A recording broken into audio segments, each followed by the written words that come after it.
తెలంగాణలో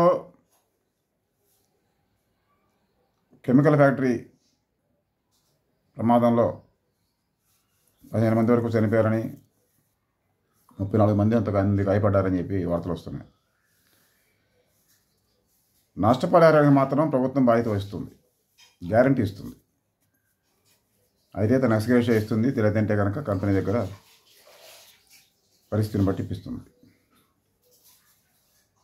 కంపెనీ ప్రమాదానికి పెద్దగా బాధ్యత వహించాల్సిన పని లేకుండా కంపెనీ యాజమాన్యం తిరుగుబాటు బాధితుల నుంచి కానీ జనం నుంచి రాకుండా వయా మీడియాగా ఒక మోస్తరు నష్టపరిహారానికి రాయబేరం జరిపి ఇప్పిస్తారు. మరొక ప్రమాదం జరగదని గ్యారంటీ ప్రభుత్వం ఇవ్వదు. అంటే నా ఉద్దేశం, ఎప్పటికీ ఏ ప్రమాదం జరగకుండా ఉండే స్థితి ఉండకపోవచ్చు, కానీ వీలైనంత వరకు ఎక్కువ జాగ్రత్తలు తీసుకోవడం అని కానీ,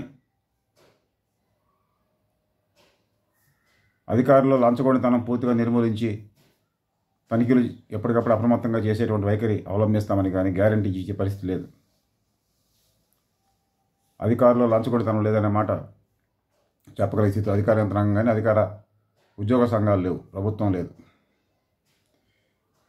ఫ్యాక్టరీలు ఉంటాయి, ప్రమాదాలు జరుగుతూ ఉంటాయి, ప్రాణాలు పోతూ ఉంటాయి. నష్టపరిహారం పేరుతో, ఎక్స్గ్రేషియా పేరుతో కొంత డబ్బులు ఇస్తూ ఉంటారు. మళ్ళీ మామూలే, మళ్ళీ ప్రమాదం, మళ్ళీ ప్రాణాలు పోవడం, ఇదంతా నిరంతర ప్రక్రియ. వ్యవస్థ సవ్యంగా ఉంచేటువంటి విధానం కాకుండా వ్యవస్థను అపసవ్యంగా ఉంచుతూ దాని మీద పబ్బం గడుపుకునే విధానాన్ని అవలంబిస్తున్న ప్రభుత్వాలు గతి లేక, శక్తి లేక అలా నడిచిపోతున్న ప్రజల జీవితాలు. కమ్యూనిస్ట్ ఇండియా వర్ధిల్లేను, కమ్యూనిస్ట్ విప్లవం వర్ధిల్లేను.